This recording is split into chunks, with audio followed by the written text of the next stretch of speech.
Viewers, কাম সারছে, বিদেশি কেউ নয়, তাণ্ডব সিনেমার আইটেম গান করবেন সাবিনা নূর।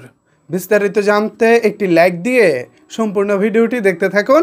আপনাদের সাথে রয়েছি আমি ওয়াসিম।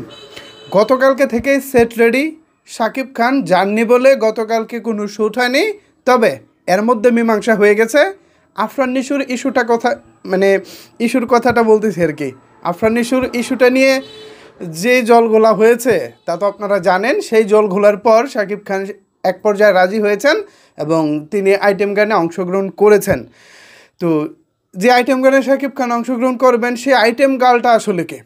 আমরা তো তুফানে দেখেছি মিমি চক্রবর্তী দুষ্টু কোকিল ডাকে রে কুকু কুকু কুকু, তো বেশ ভালো লেগেছে। এরপরে আমরা চাঁদমামায় দেখেছি, মানে বরবাদ সিনেমার আইটেম গান চাঁদমামায় দেখেছি নুসরাত জাহানকে। সেই আলোকে মার্কেটে একটা আলোচনা ছিল যে তাণ্ডবেও বিদেশি কোনো একজন নায়িকা থাকবেন এবং অনেক বড় বড় নাম ছিল। তামিল, তেলেগু কিংবা হিন্দি সিনেমার বেশ বড় বড় নামও ছিল এই তালিকায়, কিন্তু শেষ পর্যন্ত আমাদের সবাইকে অবাক করে দিয়ে তাণ্ডবের আইটেম গানে নাচবেন সাবিনা নূর। বিষয়টা আসলে কেমন হবে একটু কমেন্টস করে জানান তো।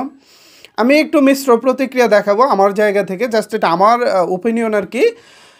আমি সাবিনা নূরকে কখনো হাইফাই কোনো গানে আজ পর্যন্ত ডান্স করতে দেখি নাই, কোনো ডান্স কভার করতেও দেখি নাই। আপনারা দেখেছেন কি না জানি না, সাবিনা নূরকে কখনো সেভাবে নাচতেও দেখি নাই। তো যে মানুষটাকে এর আগে কখনো নাচতে দেখি নাই, সে যদি হঠাৎ করে একেবারে আইটেম গানে চলে আসে, ব্যাপারটা আসলে কেমন হবে, তিনি আদৌ কেমন করে সেটা আমরা স্ক্রিনে দেখতে পাবো। আই হোপ তিনি ভালো কিছুই করবেন। নিশ্চয়ই তাণ্ডব টিম ভেবেচিন্তেই সিদ্ধান্ত নিয়েছেন। আর এফডিসিতে আজকে বেশ ভালোভাবেই শুটিং হয়েছে যতটুকু শুনেছি। যদি বড় কোনো নাম হতো, মানে তামিল, তেলুগু কিংবা বলিউড কোনো সিনেমার বড় কোনো নাম হতো, তাহলে আমাদের জন্য আরেকটু বেশি ভালো হতো, আকর্ষণীয় লাগতো। যেহেতু এমনিতেই আফরান নিশুর নিউজটাকে কেন্দ্র করে এমনিতেই সাকিবিয়ানরা তাণ্ডবের উপরে একটু মনক্ষুণ্ণ আছেন, সেই জায়গা থেকে যদি আইটেম গানে বড় কোনো নাম আসতো, আই থিঙ্ক সাকিবিয়ানদের মনটা আরেকটু খুশি হতো, বা তার আরেকটু করতো আর কি, নিজেদেরকে তাণ্ডবের সাথে একটু মিলিয়ে নিতে পারতো, অ্যাডজাস্ট করে নিতে পারতো। যাই হোক, দিন শেষে সিনেমাটা শাকিব খানের মান অভিমান অনেক কিছুই আমাদের আছে। সিদ্ধান্তটা যেহেতু শাকিব খানের উপর থেকে আসে, সেখানে আসলে আমরা অভিমান কতক্ষণ ধরে রাখতে পারি বলেন? আমাদের আসলে অভিমান করে লাভ নাই, আমরা সব সয়ে গেছে আমাদের। আমরা অতীতে অনেক কিছু দেখেছি, মেগাস্টারের পিছনে অনেক শত্রু ছিল, সেই শত্রুদের সাথেও শাকিব খান এক সময় মিলিত হয়েছে, কাজ করেছে। খালি আমরা মানে বোকার মতো হা করে তাকিয়ে থেকে দেখেছি, এছাড়া আমাদের কী বা করার ছিল। এবার তাণ্ডবেও সেরকমটা হয়েছে বা হতে যাচ্ছে।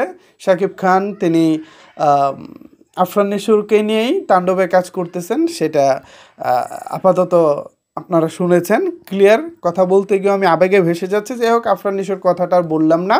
তো আইটেম গান হিসেবে আমরা সাবিনা নূরকে আইটেম গানে পাবো। তো এই বিষয়টিকে আপনারা কীভাবে দেখছেন জানিয়ে দিন আপনার মন্তব্য নিচের কমেন্টস বক্সে। ধন্যবাদ সবাইকে এতক্ষণ আমার সাথে থাকার জন্য।